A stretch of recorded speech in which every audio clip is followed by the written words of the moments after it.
Oi, pessoal, estamos de volta aqui para a tarde de conhecimentos da Viex. Gostaria de agradecer por vocês terem voltado, agradecer por vocês terem nos acompanhado pela manhã. E agora a gente vai começar aí uma tarde falando um pouquinho sobre economia verde, empreendedorismo e inovação. Teremos 3 painéis pela frente. Esse primeiro painel eu tenho o prazer de falar para vocês que quem vai moderar conosco é a nossa grande parceira, Ana Lucy Grise. A Ana Lu sempre esteve conosco nos eventos da Viex há muitos anos e todo mundo sabe que ela é uma ótima moderadora. Então eu gostaria de agradecer a ela por estar aqui conosco, convidar os palestrantes que estão com ela no painel, que são o Aníbal, da GF Capital, o Arthur Souza, que é do Ministério de Ciência e Tecnologia de Inovação, junto com a Elisa Voker, que também faz parte do Ministério. Eles vão aí partilhar a palestra e compartilhar os conhecimentos deles com vocês aí, os dois juntos, respondendo as perguntas da Ana Lu. A gente também tem conosco hoje o Fábio Coelho, que é presidente executivo da AMEC, o Nabil Quadri, que é do BNDES, e a Patrícia, que é do BTG Pactual, e ela estava com a gente no evento de ESG, em alguns meses passados, acho que foi em abril ou maio, mas eu gostaria muito de agradecer vocês, mais uma vez, por estarem aqui. Tá bom. Eu tava falando com o pessoal aqui no ponto, eles falaram que eles já estão chamando os palestrantes aqui para a tela conosco, mas enquanto isso, eu gostaria de agradecer mais uma vez aos nossos patrocinadores. Se vocês puderem colocar na tela para o pessoal ver aí os patrocinadores, então, o nosso patrocinador Platina Ambientari. A Ambientari esteve conosco ontem, vai estar conosco amanhã, como eu já disse para vocês. Muito obrigada, Ambientari. A Ambientari, além de patrocinar o Congresso Ambiental hoje, ela também vai patrocinar o LASE, então vocês vão contar aí com palestras deles no final do ano.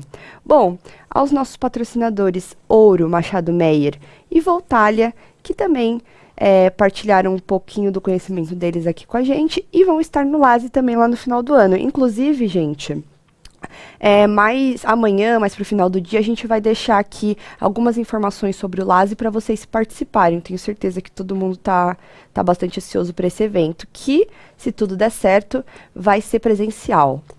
Eu também gostaria de agradecer aos nossos parceiros de conteúdo jurídico, o BMA, o KLA, o Milaré, o Pinheiro Neto, Trenempol, Ricardo Carneiro, Sion e Veirano Advogados.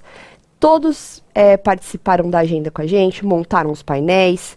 É bem interessante isso, para vocês saberem, todos esses palestrantes de peso, além do time Viex pesquisar, entrar em contato e etc., o pessoal dos parceiros de conteúdo jurídico, normalmente eles ajudam bastante a gente a montar esses painéis. Então, um agradecimento a eles também aí.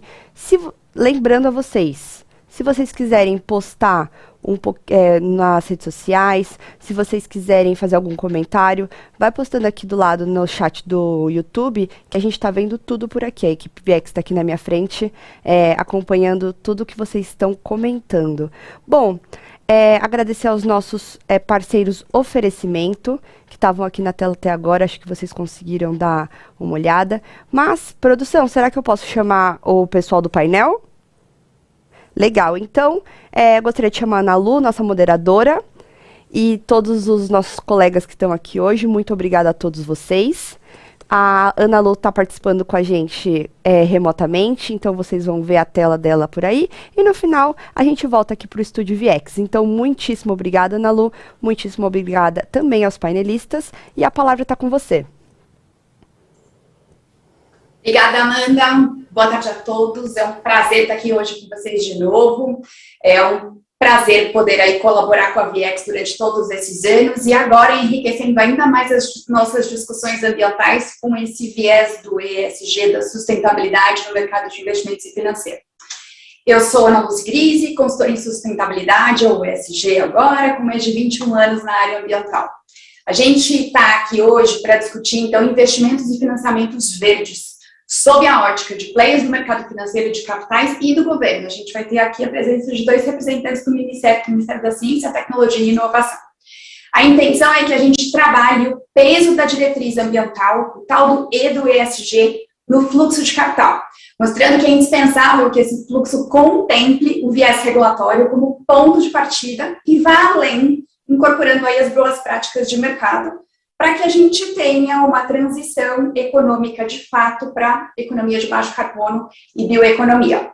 A gente tem convidados super especiais aqui hoje, já vou agradecer pela presença, vou fazer a apresentação deles aqui um por um, e aí a gente vai seguir o painel.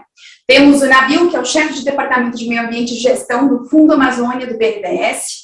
Ele compõe o quadro do BNDES desde 2008, já teve passagens aí pela área financeira, de infraestrutura social e assessoria da presidência e da diretoria do banco. Ele é mestre e bacharel em administração pública pela FGV. Temos também o Fábio Coelho, presidente da AMEC, que é aí a Associação de Investidores no Mercado de Capitais. O Fábio já foi presente na Previc, que é o regulador dos fundos de pensão, onde está, de fato, aí o grande percentual de capital que pode ser direcionado para a economia de baixo carbono ou bioeconomia. Ele é engenheiro civil com mestrado em finanças pelo Instituto COPEAD, da UFRJ, e doutor em economia pela Universidade Católica de Brasília. Ele é professor também em cursos executivos e de pós-graduação na FGV para temas relacionados com governança e gestão de investimentos. A Elisa Volkan é coordenadora geral de análise e avaliação de políticas de ciência, tecnologia e inovação e diretora substituta do Departamento de Estruturas de Projetos em Ciência, Tecnologia e Inovação da Secretaria de Estruturas Financeiras e de Projetos do Ministério da Ciência, Tecnologia e Inovação. Ela é bacharel em Geografia pela Universidade do Estado de Santa Catarina e mestre em Planejamento Territorial e Desenvolvimento Socioambiental, também aí pela Universidade do Estado de Santa Catarina. Temos também o Arthur Pullen, que é coordenador geral de atração de investimentos do Departamento de Estruturas para Viabilização Financeira de Projetos, na Secretaria de Estruturas Financeiras e Projetos aí do MCTI. Ele é mestre em Economia pela Universidade de Brasília e é graduado em Ciências Econômicas pela Universidade de Brasília também. Patrícia Genelhu, aqui, que já foi minha convidada em outro webinar, Head de Investimentos Sustentáveis de Impacto no BTG Pactual. Ela se juntou ao banco em 2012, sendo responsável por risco de crédito para o setor agro e por investimentos florestais pela Asset Management. Tem mais de 10 anos de experiência no mercado financeiro, é graduada em Ciências Econômicas pela UFRJ e associada aí do IFL São Paulo. E nosso último convidado vai ser o Aníbal Patti, fundador e managing partner da GEF Capital. Ele participou aí do processo de investimento da Unicoba e ProSolos e do investimento e desinvestimento da Tec Verde e AGV. Também foi membro aí do conselho dessas investidas. Ele tem mestrado em finanças e é engenheiro elétrico formado em instituições aí na Venezuela. Nossa dinâmica de painel vai ser, eu faço uma breve introdução, a gente segue com 2 rodadas de pergunta para cada um dos nossos convidados. A gente vai ter o tempo bem aqui limitadinho, porque vamos ouvir muitos especialistas, então as perguntas mandem por escrito e a gente se compromete a responder depois, tá bom? Vamos lá para a minha introdução, só vou trocar as minhas telas. Então, já fiz a minha apresentação para vocês aqui, esses são os meus filhos mais velhos, eu sempre trabalhei com o viés de incorporação da variável ambiental, da sustentabilidade aí, no mercado financeiro de investimentos, e agora, felizmente, esse assunto está na moda e é muito mais fácil de ser conversado. Eu tive que aprender a mudar a narrativa. A gente está aqui hoje num congresso de ambiental, então é fácil conversar sobre a relevância desses aspectos, mas quando a gente ia para o mercado de investimentos e mercado de capitais aí, financeiro em geral, o que a gente tinha era a minha plateia dormindo quando a gente fazia referências a, olha só, aspectos ambientais são relevantes para a essência humana. Tudo que eu tinha de argumento emocional e fático não funcionava, mas quando eu aprendi a mudar aqui os meus argumentos, eu mudei a narrativa para uma narrativa financeira e econômica, eu consigo ter um público, que eu também brinco lá, que é o conselho de administração, né? Homens brancos na faixa de 50 anos, que a gente está tentando mudar isso, mas aí todo mundo acorda e fala, mudança climática é relevante para a economia, impacta a economia. Então, essa mudança de narrativa foi necessária. E mais contexto aí, o que a gente está fazendo é enriquecer a tal da visão túnel. Se os negócios, ou o CNPJ, né, as empresas tinham como finalidade exclusiva gerar retorno para o acionista, e isso significava apertar o botão do lucro no máximo, o que eu tenho como resultado aí é um impacto enorme das questões ambientais, hoje já materializados em riscos financeiros, que são muito fáceis de serem discutidos depois de todo esse ESG, do mundo ESG. Isso aqui é muito legal, estou trazendo para vocês aí, que é o tom do nosso painel. foi o Paul Polman que postou, e isso esta semana, com a divulgação do livro dele, do Net Positive. Mas é assim, a tal da visão túnel do Milton Friedman tá morta, gente. O contexto é 2021, com escassez de capital natural e necessidade de avaliação de riscos e oportunidades ambientais via incorporação dessas diretrizes no nosso processo decisório. Tem um relatório sensacional de Cambridge falando da morte do business as usual. Não dá para a gente continuar no mesmo padrão dos negócios se a gente quer efetivamente discutir ESG, incorporando aí as nossas discussões, aos nossos processos decisórios, os aspectos ambientais, sociais e de governança. Fluxo de capital, na minha avaliação, é determinante para a efetividade do E do ESG, e eu já trabalho isso há bastante tempo. Hoje é fácil e legal conversar sobre isso, porque a gente teve o Banco Central publicando uma série de normas que incorporam a variável ambiental, desdobrada em variável climática, o que estava completamente fora de cogitação até o começo de 2020, né? Temos também a Anbima aí, com a rotulagem dos fundos que vai sair em breve, ainda em consulta pública, mas achei isso aqui sensacional, os fundos 100% sustentáveis ou aqueles aderentes aos critérios ESG. A gente tem a IOSCO, né, que aí é a instituição que rege todos os nossos reguladores de mercado de capital, por recomendações, por óbvio, mas que também está trazendo uma série de consultas em junho desse ano e relatório publicado, relevantes para a gente começar a avaliar de fato quão qualificados estão os dados ambientais aí disponíveis no mercado que embasam tomadas de decisão. Muito se discute sobre a tal da materialidade, e de novo, VIEX, cada da discussão ambiental aqui, materialidade é regulada. Eu posso passar pelo padrão internacional, mas quando eu olhar a materialidade, aqui uma base dela precisa ser a regulatória. E para terminar, a gente está fazendo isso porque nós não queremos ver mais esse tipo de notícia aqui, de dados climáticos equivocados sendo aí disponibilizados ao mercado com validação. A gente teve esse caso aqui de uma gestora de ativos muito relevante recentemente, que está sob investigação do grande órgão regulador norte-americano e do mercado de capitais, a SEC, a SEC, e a gente também tem a BaFin fazendo essa fiscalização. E greenwashing não funciona, casa do ESG aqui, casa do E do ESG, a gente precisa ter base para fazer as divulgações. Um excelente caso que vai embasar também as nossas discussões aqui foi a ExxonMobil. Este ano, a gente tem aí o melhor exemplo de business transformation, saindo do tal do business as usual. Uma acionista pequenininha, que era a tal da Engine Number One, fez um movimento para que a gente tivesse aí uma chacoalhada no planejamento estratégico da ExxonMobil que não previa nada em relação à transição energética.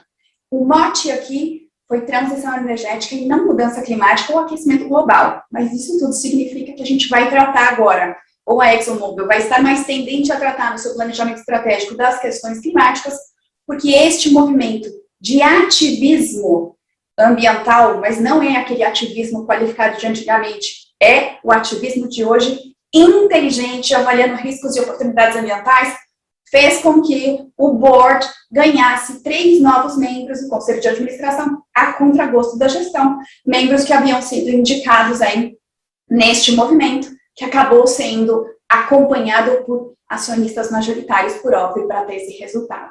Então, o que a gente trata aqui hoje é do viés de risco ambiental, mas também das oportunidades ambientais, dos investimentos e financiamentos verdes, e temos aqui uma série de convidados excepcionais para tratar disso com a gente.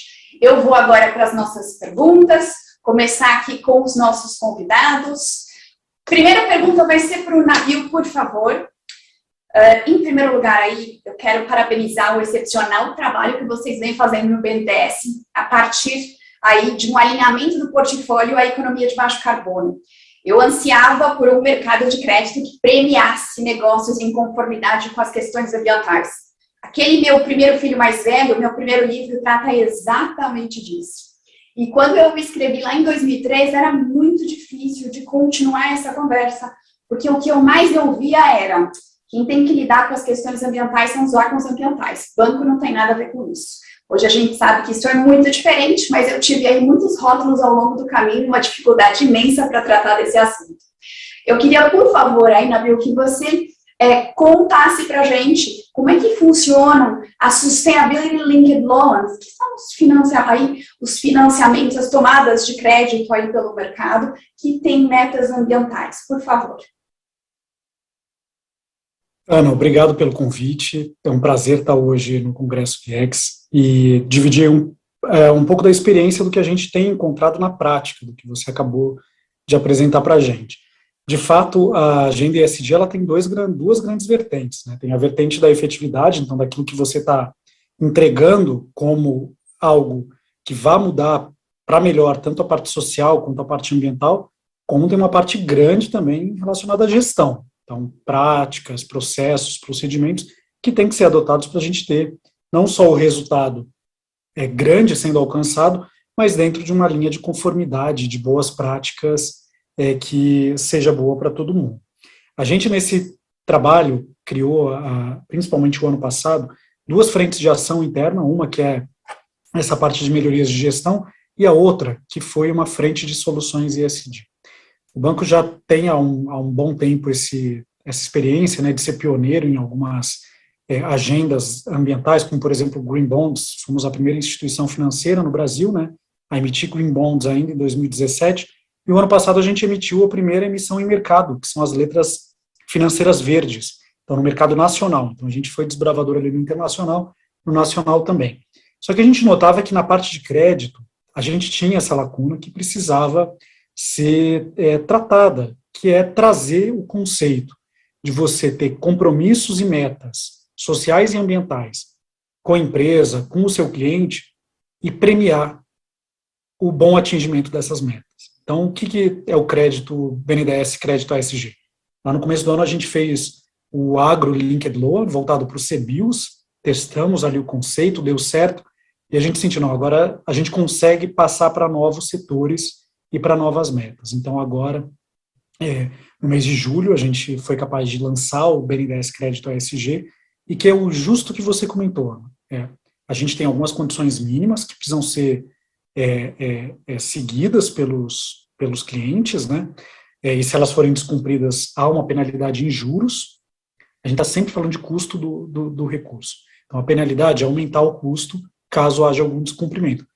Em oposição, se tiver um cumprimento, ou bateu as metas, ou melhorou as metas que estavam acordadas, a gente vai reduzindo as taxas de juros ao longo do fluxo do projeto, para que haja esse estímulo para a adoção de boas práticas. Então, para concluir minha fala, já que a gente só rapidinho, a gente colocou como, por exemplo, algumas das metas que podem ser assumidas pelas empresas, inventariar suas emissões de carbono em um aspecto, e para aquelas que já inventariaram, se elas reduzirem pelo menos 5% as suas emissões, elas já começam a receber desconto na taxa de juros. Aí, para dar um exemplo, então, na parte do exemplo do carbono, mas a gente também colocou outra meta que pode ser escolhida, diversificação regional. A gente sabe que a gente tem uma desigualdade regional muito grande no Brasil, de fornecedores das grandes empresas. Então, aquelas que aumentarem a base de fornecedores vindo do norte ou do nordeste, vão ter também redução da sua taxa de juros. Esses são alguns exemplos, a gente tem tudo isso detalhado na nossa página também ali no banco. Quem tiver interesse maior, fiquem à vontade, está ali na nossa página bnds.gov.br, BNDES Crédito ASG. Mas a lógica é essa, é premiar aqueles que estão cumprindo as metas ambientais com uma redução da taxa de juros. Funcionou bem no agro, a gente passou agora para os outros setores, e a gente espera que possa avançar cada vez mais também para linhas mais perenes. Super obrigada, Nabil. É sensacional ouvir isso. Quando eu vi aquela matéria publicada em 11 de agosto, falando, a gente vai reduzir as taxas de juros para quem estiver em conformidade com boas práticas ambientais, eu vi tudo aquilo com que eu trabalhava, eu acreditava se materializar. Uma das coisas interessantes é que quando a gente discutia especificamente redução de taxa de juros para premiar as empresas que estavam em conformidade, nem estou falando de boas práticas, tá? Parar na conformidade ambiental, eu ouvia que a avaliação que os bancos faziam já embutiam essa parte, isso já estava no cálculo das taxas de juros. Mas a gente sabe que fazer neste formato aqui é muito mais robusto e consistente, e a gente manda um recado para o resto do mercado de que, olha só, Você quer estar aqui comigo com taxas melhores? Melhora a sua parte ambiental. E é isso que traz aqui as discussões do E, do ESG, de novo, na VIEX, na casa aqui do Congresso Ambiental, serem efetivas. Porque enquanto a gente fica exclusivamente avaliando risco regulatório com a falta de enforcement, né, nosso sistema de comando e controle tão sutilmente implementado aqui no Brasil, não vai para frente, mas quando vem pelo fluxo de capital, dá um gás sensacional. Obrigada, Ana, viu? Próxima pergunta aqui para o Fábio. Fábio, você preside a Casa dos Investidores no Brasil, a MEC. E antes disso, aí você já teve no regulador dos fundos de pensão, Previc. Eu sei que a governança também está aí na sua veia e que há tempos a MEC tem um trabalho bem inovador que está materializado no Código de Stewardship. Aqui para o nosso linguajar de dia a dia pode ser um engajamento, mas a gente sabe que o stewardship é mais que o engajamento. Mas aí de 2020 para cá o nosso mercado foi inundado com outras duas diretrizes, que é ambiental e social, que são essenciais aí ao processo de tomada de decisão. Como é que a AMEC tem trabalhado esse viés dos riscos e oportunidades ambientais aí com seus investidores, seus associados? Obrigado, Ana. Eu vou tentar aqui nos próximos minutos, de olho aqui no relógio, trazer uma visão consolidada, né, dessas oportunidades de investimento aqui pelo financiamento de projetos verdes e como os investidores institucionais que a gente acompanha bem de perto aqui, eles estão lidando com o assunto. Não posso deixar de cumprimentar rapidamente todos os meus colegas de painel e deixar aqui um agradecimento especial para você, Ana, não só pelo convite, pela moderação, né, eu fico muito honrado aqui de participar do Congresso Ambiental organizado pela VIEX. Deixo obrigatoriamente um disclaimer aqui, que se eu cometer qualquer gafe, qualquer equívoco, fica por minha conta, não necessariamente pela instituição aqui que eu represento, que é a AMEC. Eu acho bastante difícil a gente ir direto ao ponto sem minimamente fazer uma contextualização de 30 segundos aqui. Eu não quero ir muito longe, mas é sempre bom a gente colocar em perspectiva todas essas discussões que a gente está vendo da sustentabilidade, do ESG, né, aqui no Brasil, principalmente no ambiente de mercados muito interconectados, aqui e na Europa. Eu sei que o público que está assistindo a gente é especializado, já conhece o assunto, mas vale lembrar, como você bem disse, né, que esse protagonismo todo do ESG não surgiu de paraquedas aqui, ele já tinha uma história a ser contada, mas o fato é que a pandemia, e especialmente aqui porque a gente está falando de financiamento, né, o efeito dos juros baixos como consequência da pandemia, acho que permitiu uma mudança cultural muito grande, principalmente aqui nas forças de mercado. Eu acho que esse é um ponto realmente importante. Por que a gente está falando isso? Porque oportunidades surgiram para que empresas, ou que tinham uma matriz suja, ou eventualmente que tinham problemas aqui da ordem até de diversidade dos seus colaboradores, ou empresas que têm talvez aqui uma externalidade negativa do ponto de vista de meio ambiente na sua cadeia produtiva. Tudo isso acabou surgindo, Ana, como uma oportunidade para que projetos de transformação dessas questões da empresa fossem financiados com recursos carimbados. A gente está falando aqui dos títulos verdes, dos green bonds. E o curioso é que ao redor do mundo, os investidores institucionais começaram a, inclusive, privilegiar esse tipo de projeto para a captação de recursos. Isso acho que foi um aspecto muito interessante ao longo desse período de pandemia, porque a gente via ou o custo de captação mais baixo para projetos dessa natureza. Então, se perceba, a gente está falando aqui de empresas que não necessariamente são empresas na crista da onda do ponto de vista de transição para uma economia de baixo carbono, ou que são exemplos aqui desse. A gente está falando exatamente daquelas que têm algum tipo de problema, reconhecem isso, estruturam um projeto e captam recursos mais baratos, desde que eles sejam aplicados exclusivamente nessa transformação. Eu acho que esse é um aspecto aqui extremamente importante do que a gente viu no período de pandemia. Eu vou mencionar rapidamente aqui também, né, a maneira como a gente enxerga os grupos que estão colocados aqui no mercado, Ana, só para dar um exemplo de como é uma equação complexa fazer toda essa mudança, tá? A gente costuma dizer que aqui no mercado, principalmente no mercado brasileiro, a gente tem aquelas instituições que de fato estão convencidas, engajadas e atuando em busca aqui desses projetos de sustentabilidade. Infelizmente ainda é uma minoria. A gente tem um grupo de instituições que diz, ok, nós vamos atuar e nós vamos trabalhar desde que a regulação comece a acompanhar esse processo, comece a exigir. Se a regulação exigir, óbvio que eu vou ficar em conformidade. Tá? E tem um terceiro grupo que diz o seguinte, olha, se o meu cliente dos produtos aqui que eu estou colocando no mercado, ele me pedir, eu vou fazer. Importante a gente, quando fala de regulação, não ignorar nenhum desses grandes grupos. A gente precisa gerar esses incentivos regulatórios para que, de fato, todo esse público comece a se mexer. Você disse bem, concluindo, né, a regulação no Brasil está dando somente os primeiros passos. Tem um grande dever de casa para fazer, e aqui na MEC a gente está estimulando o desenvolvimento desses aspectos regulatórios, Ana. Super obrigada, Fábio. Eu acho o trabalho de vocês na MEC sensacional. Aí o Código Stewardship já foi um excelente primeiro passo. E essas 3 categorias que você mencionou são categorias que a gente conhece pelas discussões aí de mercado. E é muito interessante a gente constatar que tem um grupo do meio que aguarda a regulação, ao mesmo tempo que a gente tem muita discussão sobre, vamos manter só a autorregulação.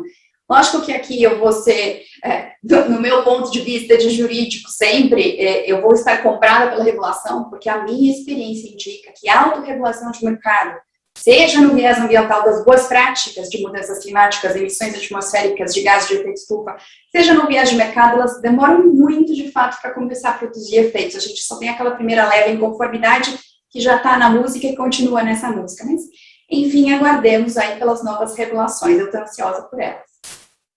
Patrícia, vamos lá. Prazer estar aqui com vocês de novo nesse painel. A gente conversou sobre investimentos sustentáveis, acho que julho de 2020, quando a pandemia ainda fervilhava e a gente estava meio que desesperado em casa para saber o que acontecia com o mundo. Agora, um pouquinho melhores, um pouquinho não, vai muito melhores, e aí respirando para sair emojis, mas lá na nossa conversa em 2020 para cá, a gente teve muita novidade em relação aos investimentos e financiamentos verdes aí. A gente tem essa crescente demanda de mercado pelos produtos ambientais, e aí a gente pode ver os tais dos Sustainability Linked Loans, os Linked Bonds, os Green Bonds, e aí todo mundo coloca uma qualificação ambiental sustentável em um novo produto aí oferecendo dinheiro, fazendo daquele fluxo de capital que eu mencionei no começo.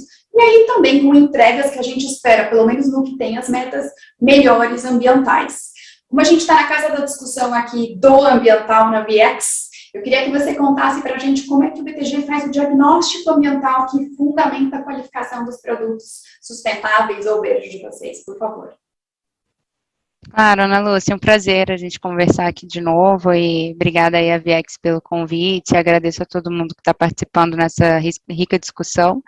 E de fato acho que o mercado ele caminhou muito, né, assim, quando a gente olha para o que está acontecendo, não só no nível internacional, mas também local, desde 2020, o que a gente vê é nesse mercado de finanças sustentáveis uma aceleração enorme em relação ao volume e até a diversificação dos tipos de oferta que a gente tem visto chegar no mercado. Então, quando a gente olha, por exemplo, no nível global, o que a gente tinha de patamar de volume emitido no ano passado já deve ser mais do que dobrado nesse ano, então a gente deve ter, de fato, uma riqueza aí de oferta muito maior, e quando a gente olha para um nível aqui local que está acontecendo no Brasil, a nossa tendência é a mesma. Então, esse tipo de instrumento, ele tem chegado com força também aqui no mercado brasileiro, e quando a gente traz esse tipo de estruturação para dentro dos produtos financeiros, a gente vê que, acho que a gente tem duas óticas, né? Então, numa ponta a gente tem o bolso que está demandando esse tipo de investimento, e aí trazendo, né, essa ótica ambiental, que é o nosso tema aqui do painel, a gente vê que lá fora, esse é um tema, por exemplo, na Europa ou ali na América do Norte, bastante focal para os investidores, não só institucionais, mas para o mercado financeiro como um todo. A frente ambiental tem sido cada vez mais, não só um ponto de preocupação, mas também de oportunidade. E quando a gente olha para o mercado local, a gente vê essa discussão na ponta da demanda chegando, né, sobretudo no conceito em relação a esses temas, a como esses aspectos ambientais têm sido integrados como análise, risco e oportunidade também nos portfólios, mas a gente tem um outro estágio, né, dessa demanda. A gente ainda tem acho que um caminho de evolução muito maior para a gente ter, de fato, algo que tenha expressividade do que a gente já vê, por exemplo, no mercado europeu. Mas dentro disso, a gente vê não só essa ponta, então, do investidor, mas também a ponta do emissor, como algo que tem aquecido bastante. Então, quando a gente fala, por exemplo, dessa visão de que o tema ele ganhou relevância, não só como algo que tem pauta em opinião pública, mas também os próprios stakeholders, né, quando a gente fala de consumidores, de investidores, acho que todas as pontas aí da cadeia, trazendo cada vez mais essas preocupações ambientais para a forma como as companhias têm se posicionado. Então, acho que esse driver tem trazido vários dos emissores a olharem aqui no âmbito de Brasil para essa emissão a mercado com algum rótulo como um canal de oportunidade para um posicionamento institucional, para um fortalecimento de marca, para uma melhor comunicação de uma estratégia de sustentabilidade dessa companhia. E a gente está caminhando para um nível de maturidade no mercado em que a gente tem não só um upside, né, uma oportunidade de fato consolidar um posicionamento quando você traz um título verde, mas na contramão você também tem um potencial downside quando você deixa de fazer isso de uma forma sólida. Então, o mercado, ele tem sido cada vez mais crítico em relação ao que a gente comentava, que é o greenwashing, né? Então, o que você pode trazer como uma tentativa de posicionamento que não esteja bem constituída, bem fundamentada.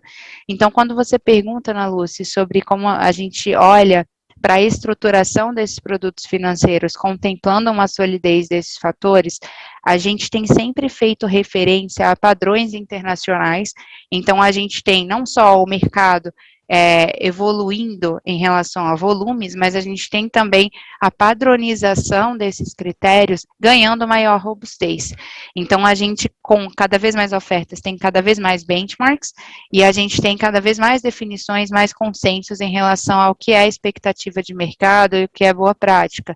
Então, nesse nível internacional, sempre se remeter a esses princípios, esses guidelines, essas diretrizes, tem sido a forma como a gente traz a estruturação para amarrar muito bem esses aspectos ambientais. Então, sempre que a gente fala desse tema para finanças sustentáveis, a gente traz como referência, por exemplo, a ICMA, né? Então, a gente tem essa instituição aí de mercado de capitais que tem trazido um pouco dessas diretrizes e tem sido muito bem amplamente aceita. E a gente fala dos objetivos do desenvolvimento sustentável.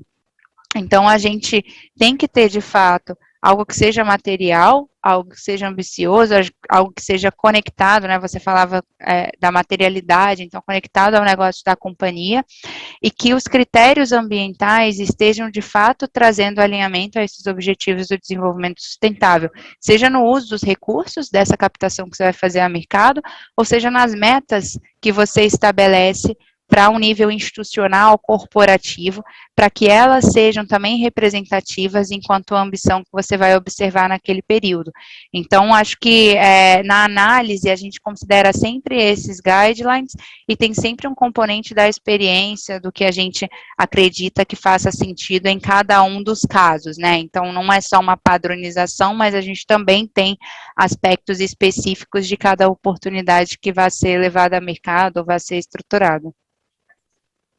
Obrigada, Patrícia. É muito legal ver você falando aí sobre as padronizações. A gente sabe que está falando aqui das emissões, então, quanto mais eu usar o benchmark, conseguir ter dados consistentes, comparáveis e confiáveis, não só nos disclosures, né, nas divulgações, mas também aí na qualificação dessas emissões, melhor para todo mundo. A gente deixa o greenwashing de lado.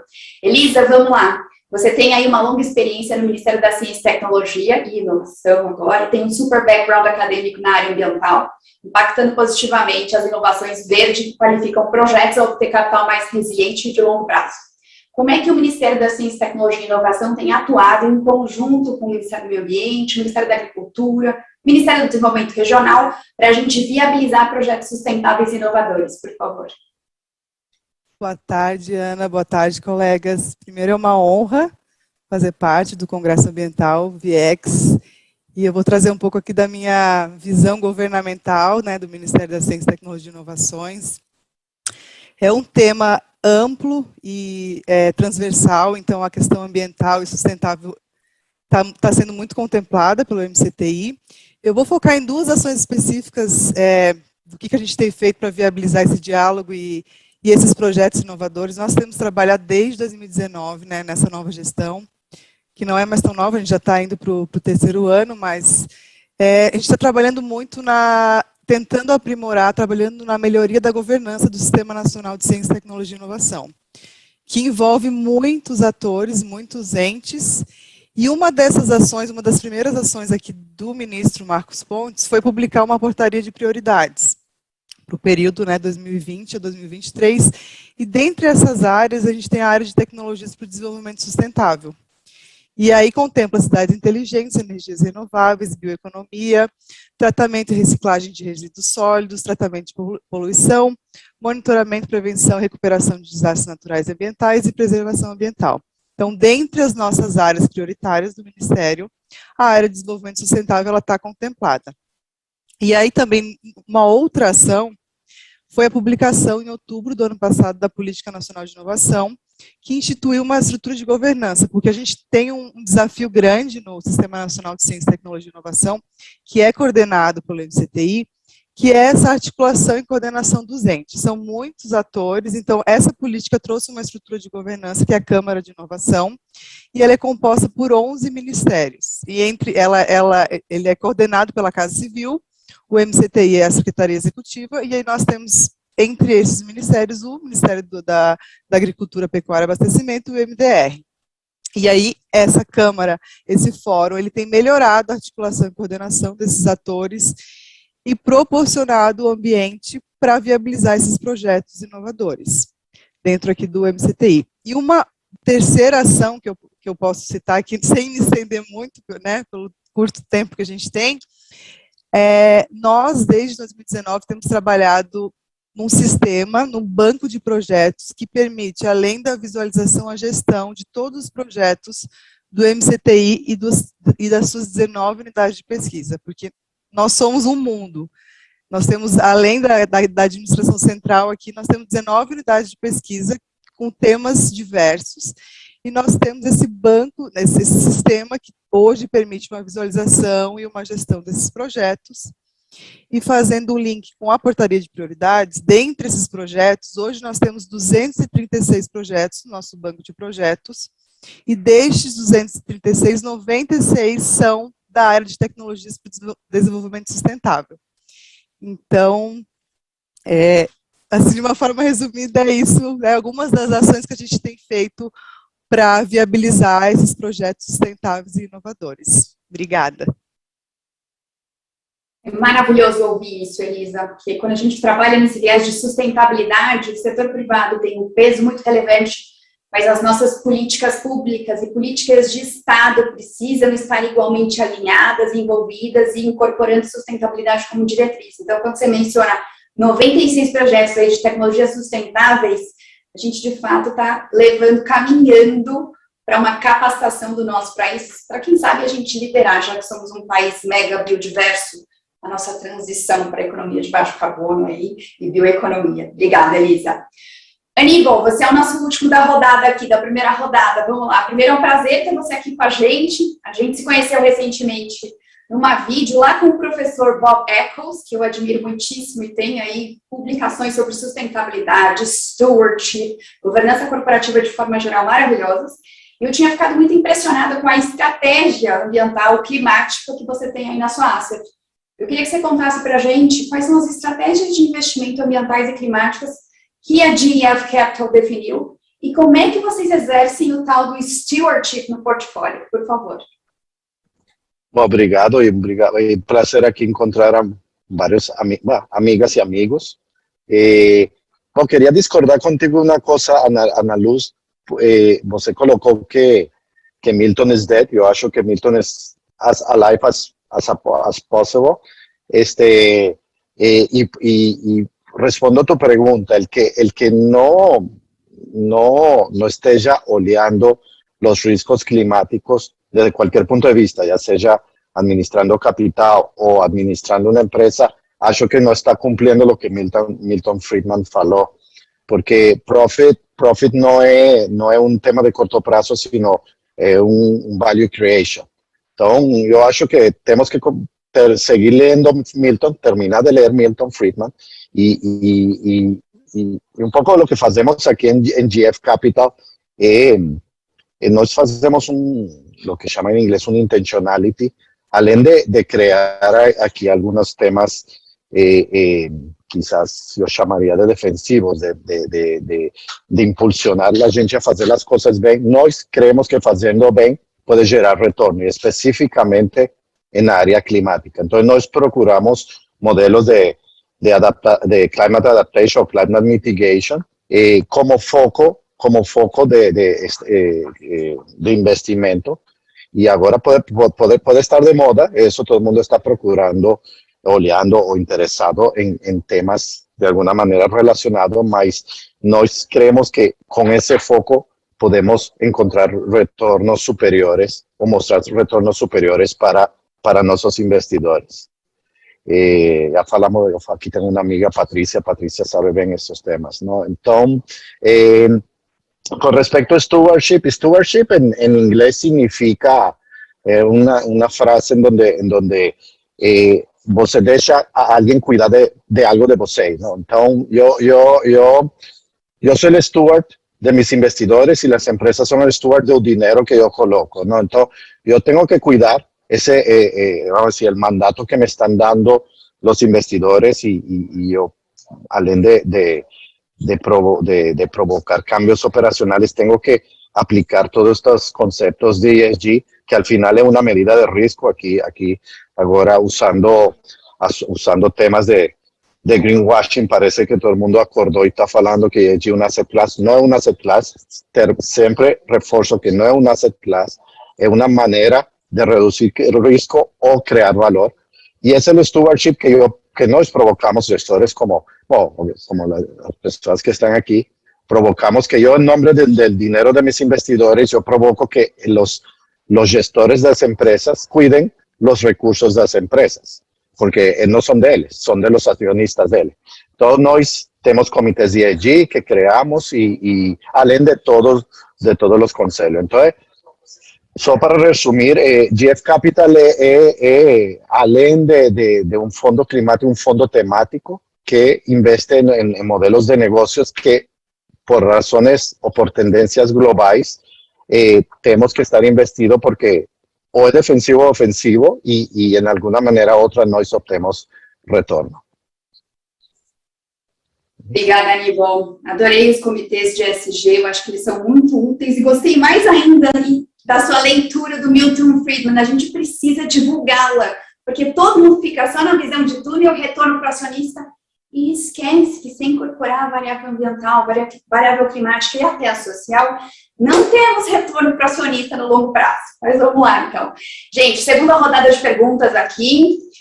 A gente está um pouquinho atrasado, então só vamos nos manter aí no tempo para não atrasar o próximo painel. Vamos lá, Fábio, eu vou começar com você agora. A gente sabe aí que as decisões de investimento passam por um diagnóstico risco, oportunidade e impacto. Porém, como a gente não tem uma regulação ou uma autorregulação global padrão, como eu discuti com a Patrícia antes, esse diagnóstico não tem uma base determinada e depende do referencial escolhido. Então, a gente tem uma discussão sobre materialidade, adicionalidade, que também aí está em curso. Como é que a AMEC vem avaliando esses movimentos internacionais? Eu tinha mostrado a IOSCO com as suas consultas públicas, as ações fiscalizatórias, muitíssimo interessantes lá da SEC nos Estados Unidos, União Europeia com o Sustainable Finance Disclosure Regulation, temos BaFin na Alemanha também regulando e FCA no Reino Unido. Como é que vocês estão aí avaliando esse cenário internacional, por favor, Fábio? Obrigado, Ana. Eu vou começar dizendo que o risco aqui é realmente do Brasil ficar para trás em termos de todas essas mudanças, tá? Gostei muito aqui da fala dos meus colegas, vou tentar, acho que bater um pouco no liquidificador que foi dito aqui em termos de regulação, o Patrícia explorou esse aspecto também, todos os pontos que foram colocados aqui também pelo Nabil, os demais colegas aqui, mas eu começo dizendo o seguinte, tá? A movimentação regulatória, ela está mudando muito rapidamente, como eu disse, né, o risco é a gente ficar para trás de maneira muito rápida. Você se lembra que a primeira regulação do sistema financeiro aqui, que trouxe explicitamente essa questão do ESG, né, quer dizer, o Banco Central já tinha feito algo lá em 2014, socioambiental e etc., mas foi dos fundos de pensão em 2018, né, que parece que agora foi no século passado, tá? E para a gente implementar essa regulação há pouquíssimos anos, foi muito difícil, resistência para todo lado, dizendo que os fundos de pensão tinham que olhar no longo prazo essas questões aqui, incluindo os aspectos ESG. Tá? E como é que a gente está hoje? Estou de olho no relógio aqui, né? A CVM colocou em consulta pública, né, pegando aqui esse lado financeiro das assets aqui, uma regulação que eu acho que ainda está um pouco tímida para uma comparação internacional. A gente vai se lembrar que a proposta foi que houvesse no Brasil um disclosure quase que voluntário na linha do que eles chamam do comply or explain, né, pratique ou explique por que você não está adotando, mas que eu acho que ainda está longe do que a gente está vendo na Europa. Tá? Em termos de padrões, de guidelines. A gente defende, e a gente está muito próximo do Ministério da Economia fazendo isso, eles têm um grupo que chama de Iniciativa do Mercado de Capitais, onde exatamente busca conversar com o setor privado, esse tipo de aspecto. Mas esses padrões internacionais, esses guidelines, né, os standards, eles têm que ser buscados como princípio. Existe uma crítica aqui de que até que ponto a gente tem que adotar um padrão internacional, ou se a gente simplesmente buscar materialidade em tudo, a gente vai começar a limitar até uma própria dinâmica de mercado. Mas eu acho que é uma segunda derivada de todo esse debate, né? Mas esse incentivo regulatório, Ana, ele de fato tem que acontecer para você começar a estimular as partes. Você pensa o seguinte, né? Quer dizer, tem um custo para você implementar isso dentro das empresas. Então você, eventualmente empresário, que tem uma visão um pouco mais old school, à la Milton Friedman, na leitura tradicional dele, né? Vou usar a expressão de novo do capitalismo dos shareholders, né? Buscando aqui um lucro, mesmo sabendo que não foi exatamente esse o ponto, mas eu vou me prender a isso para dizer assim, poxa, se eu tenho um custo para implementar, mesmo sabendo que eu estou gerando uma externalidade negativa para o mercado, se o meu concorrente não está fazendo, por que eu que tenho que dar o primeiro passo, se eventualmente eu não estou convencido? A gente tem uma discussão filosófica em cima do que eu acabei de dizer, né? Mas é um ponto que acontece do que a gente está vendo aqui. Então, se a regulação começa, pessoal, quer saber o seguinte, vale para todo mundo, né? A gente tem que definir primeiro, né, onde essas informações estarão disponíveis, quais eventuais informações estarão disponíveis, quando essas informações estarão disponíveis, porque isso não existe hoje no Brasil, então você tem margem, imagina um investidor que quer fazer um investimento aqui, olhando empresas talvez do mesmo setor produtivo, ele diz assim, uma reporta o uso de recursos hídricos na sua produção, a outra reporta a pegada de carbono. Mas eu não consigo nem compará-las, porque não existe um padrão estabelecido. Sem ir muito longe, eu acho que a gente tem esse dever de casa, Ana, de começar a definir aqui padrões mínimos, gerando os incentivos para que essas informações sejam disponíveis aqui no mercado brasileiro. Estamos totalmente alinhados, Fábio. Eu acho que sem os nossos padrões, e eu acho que a gente corre o risco aí de ficar para trás mesmo, se a gente ficar nessa discussão filosófica de por que eu tenho que fazer, a gente vai ficar para trás e vai acabar se dando mal, porque os padrões internacionais vão acabar aterrissando por aqui e vão acabar sendo mandatórios, sendo que eles certamente não seriam os ideais. Patrícia, vamos lá, sua segunda pergunta aqui, na mesma linha que eu fiz para o Fábio, como é que aí as instituições financeiras têm caminhado nessa estruturação de produtos, transparência ao investidor versus o tal do greenwashing, diante dessa evolução das práticas de mercado, padrões internacionais, toda essa nova regulação, inclusive essa ação da Ambima aí para qualificar, colocar um selo do que é sustentável nos fundos, por favor. Legal, Ana Lúcia, super complementar aos pontos do Fábio, realmente, né, e assim, acho que as instituições financeiras, quando a gente fala de, não só das nossas atividades de banco de investimentos, né, como a gente comentava em finanças sustentáveis, mas também quando a gente olha para a gestão de recursos, então, enquanto gestores que estão estruturando esses fundos, e também como plataformas de distribuição, né, de fundos de terceiros, acho que a gente acaba tendo um papel de capitanear também o que é definido, né, como benchmark, o que vai voluntariamente sendo setado, definido.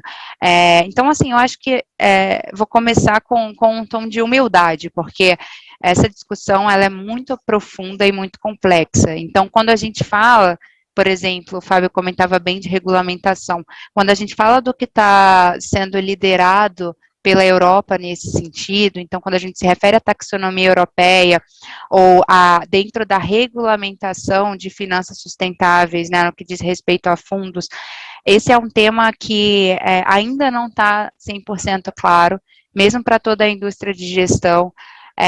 Ainda tem vários parâmetros e níveis de detalhes que precisam ser melhor definidos, e a gente já tem alguns posicionamentos, então, na indústria financeira, em relação ao enquadramento dos fundos, né? Então, acho que para onde a gente está caminhando nesse nível? Os fundos, eles vão ser classificados entre fundos tradicionais, né, que não incorporam, não promovem ou não têm o objetivo de nenhum impacto social e ambiental ou de promoção de aspectos ESG, um fundo que está sendo chamado como verde claro, né, light green, que é um fundo que promove esses fatores, e um fundo verde escuro, ou dark green, que é um fundo que tem isso como objetivo, né, ali no núcleo da sua estratégia. Então, dentro dessas classificações, a gente tem alguns parâmetros que ainda estão um pouco cinzentos, né? Então, quando a gente fala, por exemplo, de um fundo que é verde claro, esse é um fundo que pode ter ativos não ESG, né? Então, o percentual da carteira ainda pode estar sendo alocado nisso. E dentro do que o Fábio comentava, por exemplo, de dados para esse tipo de análise que os gestores vão ter que reportar para com os investidores, quando a gente fala de mercados emergentes, quando a gente fala de Brasil, poxa, 1 minuto atrás a gente conversava sobre como esse tema, ele ainda é relativamente novo, e como as empresas ainda estão se adaptando à discussão e imagina o reporte, né? Então, não só não é padronizado, mas em alguns momentos ele inexiste, né? Então, quando você traz uma regulamentação para o gestor do fundo em relação à transparência, é claro que isso triga toda uma cadeia, né? A gente vai começar também a ter esse tipo de trabalho nas próprias companhias, nas alocações dos investimentos em si. Então, isso quando a gente discute regulamentação europeia, trazendo para a realidade brasileira, em âmbito internacional, as coisas precisam conversar, né? A gente começa a ter vários países caminhando em regulamentação no mesmo sentido que a Europa está caminhando,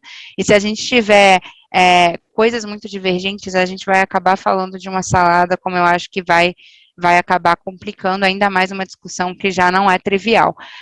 Mas quando a gente traz isso para o Brasil, a Ambima tem liderado um pouco dessa discussão, então na mesma toada de classificação de fundos, quando a gente conversa sobre as práticas, né, o que é um verde claro, um verde escuro, as coisas têm vindo mais ou menos nesse mesmo tom aqui para o Brasil.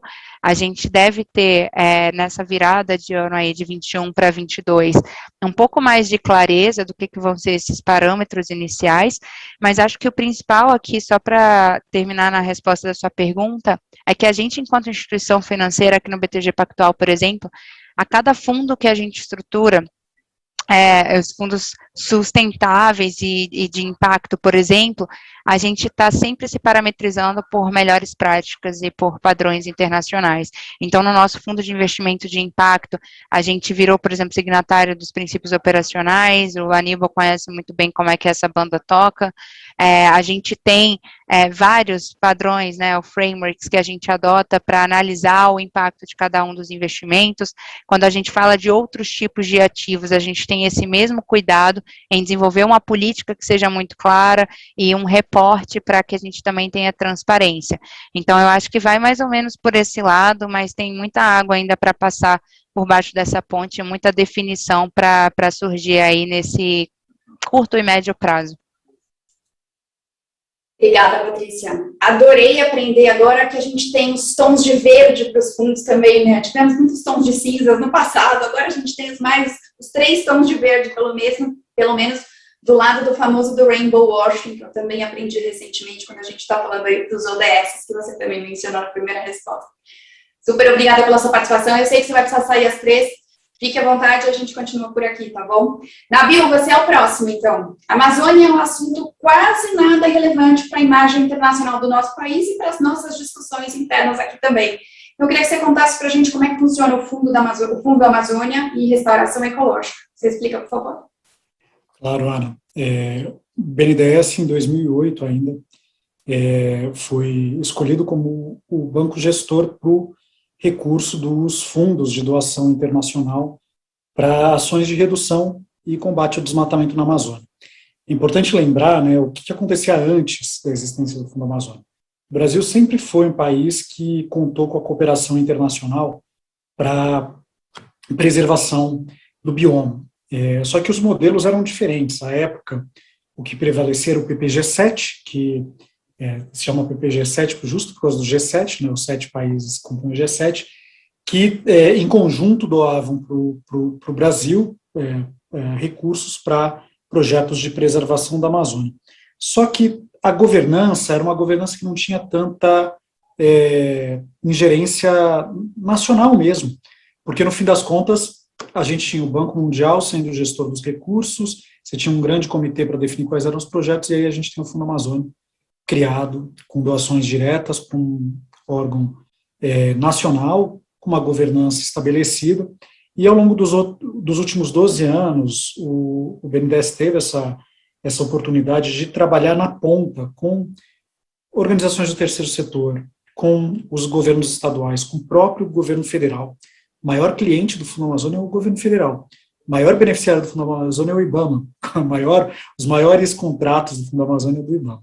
Então, a gente tem ali um trabalho muito expressivo em compreender quais são as lógicas da dinâmica do desmatamento. Eu acho que esse foi o grande aprendizado que a gente teve ao longo desses últimos 12 anos, e hoje, quando essa discussão transborda para o sistema financeiro nacional de uma forma mais articulada, como você vê Santander, Itaú, Bradesco se juntando, todos ali ainda tentando entender, e a gente há 12 anos lá na ponta, vendo a dinâmica e sendo demandado para poder auxiliar nesse processo. Então, a gente, são recursos não reembolsáveis, né, frutos de doação da Noruega, da Alemanha e da própria Petrobras. Ele era aberto para doação de empresas, inclusive, e era aplicado diretamente nesses projetos que eu comentei, com estados, municípios, terceiro setor, União.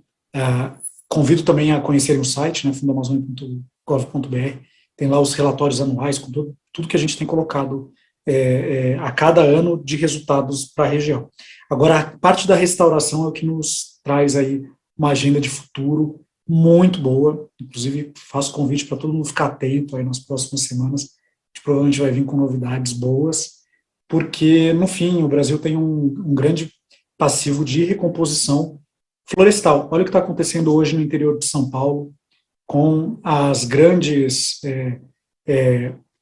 ondas de fumaça de areia, não sei se vocês todos estão acompanhando, mas ali a região ela tem só 5% de cobertura vegetal original.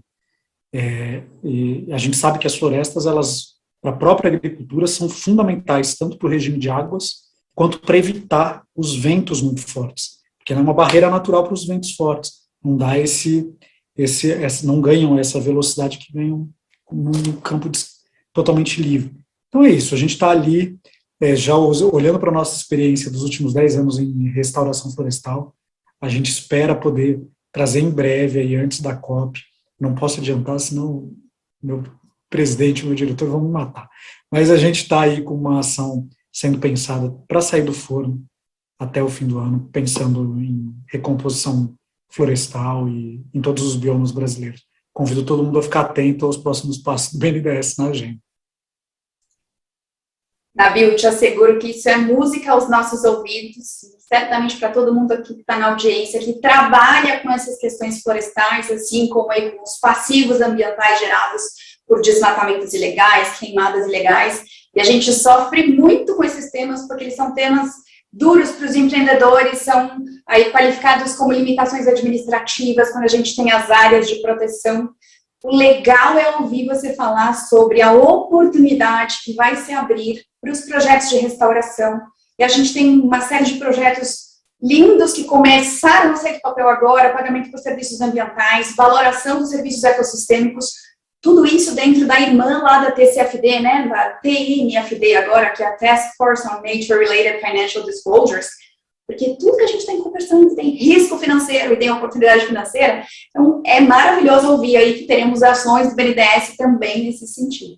Obrigada, Nabil. O Arthur lá do Ministério de Ciência, Tecnologia e Inovação, não consegue conexão com a gente, mas então a Elisa vai nos ajudar na próxima pergunta também. Elisa, para quem trabalha aí com as questões ambientais, clima e biodiversidade são interdependentes, e todos esses compromissos net zero que a gente vê por aí, relativos só a clima, têm limitações e efeitos se a gente não tomar ações correspondentes com relação à biodiversidade e capital natural. O MCTI pode ser um player muito relevante para balizar as ações de mercado de investimentos e de financiamento nesses temas. Como é que vocês têm atuado na viabilização financeira de questões ambientais e que ferramentas estão aí disponíveis para apoio às atividades ligadas a esse tema? Por favor, Elisa. Obrigada, Ana. Vou honrar o meu colega, né, o Arthur. Eu não sou economista, tenho certeza que ele faria uma fala mais profunda sobre o tema, mas vou dar o meu melhor aqui. Bom, a Secretaria de Estruturas Financeiras de Projetos, o foco dessa secretaria, que é nova, ela foi criada no ano passado, a gente teve uma reestruturação, o MCTI, com a saída do Ministério das Comunicações. Então, a gente teve uma reestruturação interna e foi criada a Secretaria de Estruturas Financeiras e de Projetos. E o foco, nosso foco, é mudar a matriz de financiamento da ciência, tecnologia e inovação do Brasil, que hoje está em torno de 50% recursos orçamentários e 50% recursos privados. Diferente de países desenvolvidos, que essa porcentagem pode chegar a 75%, 80% de recursos privados. Então, nós temos trabalhado nessa frente. Para isso, nós temos 2 departamentos, que é o departamento com foco em projetos, do qual eu faço parte, e com foco em estruturar bons projetos para que a gente possa atrair o mercado privado para financiar esses projetos. Então, temos o departamento de projetos, o departamento de estruturação financeira, do qual o Arthur faz parte. Nesse sentido, o DEPRO, o departamento de projetos, tem trabalhado nessa estruturação do banco de projetos, permitindo toda essa visualização e gestão desses projetos, que hoje são 236, trazendo uma lógica de gestão de projetos com método, todos os projetos padronizados, e com 96 desses na área de desenvolvimento sustentável, e a outra frente é que nós estamos desenvolvendo ferramentas para localizar esses investimentos privados e atraí-los. Então, ontem, nós lançamos o portal Invest MCTI, que é um portal para fazer o match desses projetos com os possíveis investidores. Foi um trabalho aí de muitos meses, um super esforço do Ministério, é uma entrega de impacto aqui dessa gestão, e depois eu convido vocês a conhecerem para que a gente transforme os projetos de CTI, que envolvem uma ampla, são muitos temas, e que muitas vezes não tem recursos, não tem resultados tão concretos, mas para que os investidores se sintam mais seguros de que investir em ciência, tecnologia e inovação no Brasil pode ser uma boa opção. Eu fico por aqui, obrigada. Muito obrigada, Elisa. Aliar a perspectiva de inovação, a sustentabilidade, é tudo que a gente precisa para o país despontar para a economia de baixo carbono, para a bioeconomia. A gente tem um baita potencial, então saber que vocês aí no ICTI estão envolvidos nisso, e a gente está falando de inovação mesmo, incorporando o viés ambiental e climático. Para mim, e de novo, tenho certeza que para todo mundo que está aqui ouvindo esse painel, que trabalha com ambiental há bastante tempo, é sensacional. Obrigada pelo trabalho de vocês, Elisa. Vamos lá para a última pergunta agora. A Aníbal vai fechar com chave de ouro. Já começou com a chave de ouro na leitura do Milton Friedman. E, Aníbal, eu vou te falar que quando a gente olha do ponto de vista aí regulatório, o meu chapéu jurídico, de fato, não tem retorno para o acionista se a gente não olhar lá a lei das SA e assegurar bem comum, função social da empresa e por aí vai. Mas essa parte nunca foi muito efetiva no dia a dia, eu te diria. Vamos lá, então. Eu quero que você conte para a gente como é que vocês vêm trabalhando o tema das mudanças climáticas no portfólio e como é que vocês avaliam a materialidade desse tema nos ativos. Por favor. Bom, voy a ser un poco más optimista de algunos comentarios aquí. Yo acho que la parte regulatoria va a ser presionada por la parte fora. Não sei se aqui a audiência conhece, mas tem um famoso agora artigo 9 da taxonomia europeia, que significa que não é só falar que sou, sino tem que demonstrar que sou. Então, eso va a venir, y si las empresas comienzan o quieren ser sofisticadas y accesar, vamos a decir, distintos tipos de capital, tienen que comenzar a adaptarse a regulaciones un poco fuera de Brasil. Entonces, un poco no me preocupa tanto la regulación interna, sino porque al final la parte global va a presionar todo eso. Con respecto a la materialidad, nós medimos las distintas variables dependiendo del tipo de empresa. Un poco, si es una empresa dedicada a gente escolhe las variables, generalmente tiene un común denominador, que son las emisiones de carbono, mas tienen otras cosas, tipo biodiversidad, Ana Lu, você conhece bien, tipo reducción de uso de recursos, ya sea agua o tierra, lo que sea. La gente mide todo eso y la gente procura dos tipos de framework. Ahí le damos un poco el toque tropical, mas los frameworks son el SASB, que ahora un poco el framework que están usando Estados Unidos, y el otro framework un poco más climático, que el TCFD. Entonces la gente tenta aplicar eso, no solo para reporting, sino por eso que estoy hablando de que no es solo falar que soy, sino demostrar que soy. Entonces, demostrar de manera tangible de que las empresas están tentando ese impacto positivo. Un poco por tiempo respondo un ejemplo de cómo nos medimos estos temas de mudanza climática. Nos medimos o tentamos medir todos los escopos, escopo 1, 2 y 3, dependiendo de la complejidad. Pues, estamos estudiando, por ejemplo, una empresa relacionada con el sector solar, y la gente está estudiando todo el supply chain hasta China, para ver si que tem o no tem de riesgo desde ese punto de vista climático. Entonces queremos ser bastante, digamos, no sé si la palabra es boa, mas queremos ser bastante fundamentalista en eso, porque termino diciendo, no quiero solo ser, sino demostrar que soy. Uau, Aníbal, essa sua resposta de fato vai fechar com chave de ouro o nosso painel. Fazer avaliação de cadeia de valor para escopo 3 de fornecedor na China é a primeira vez que eu ouço ser de verdade. Olha só que legal, estamos de fato evoluindo muitíssimo. E aí, você também citou o artigo 9º da taxonomia, o que eu sempre discuto, e eu fui parar nessas nossas discussões financeiras aqui, fluxo de capital para direcionar a conformidade, é exatamente porque a gente tem normas excelentes ambientais há muito em vigor, mas que não saem do papel, que são muito pouco efetivas. Então, no ESG não dá para a gente ter o mesmo padrão, a gente tem o business as usual, não funciona mais, está na hora do business transformation para, de fato, ter um estudo muito eficaz, com ganhos para todos. Esse é o ponto. Ninguém vai sair perdendo nessa história porque a gente reduz risco e traz um monte de oportunidade. Vou encerrar por aqui, queria agradecer muitíssimo a presença de todos, VX pela organização, espero que tenha sido produtivo. Beijo, com saúde para todo mundo. Amanda, a palavra de volta com você. Oi, Ana Lu, tudo bem? Gente, todo mundo gostou bastante aqui no painel, a equipe da VX está toda aqui. Muitíssimo obrigado a todos os palestrantes, muitíssimo obrigada, Ana Lu. Foi um prazer te receber. Rodrigo, você está querendo vir aqui? Então vem. Ele tá aqui, ó. Pô, tava vendo aqui todos meus amigos aparecendo na televisão, Ana Lu, sempre um prazer. Ana Lu foi a que abriu pra gente as portas do mercado financeiro e que fez o vínculo da VX na parte ambiental, junto com esse universo, e trouxe pra gente um pouco mais desse vínculo financeiro, econômico com a parte ambiental. Então, fiz questão de vir aqui, invadir o espaço da Amanda para agradecer pessoalmente. Bom, gente, então eu gostaria de agradecer mais uma vez, dizer que as portas da VX sempre estão abertas para vocês, grandes palestrantes, muitíssimo obrigada. Obrigada, Ana Lu. A gente teve vários comentários aqui no nosso chat, depois a gente manda para vocês, assim como os prints, fotos e tudo mais. Então, um abraço, até a próxima.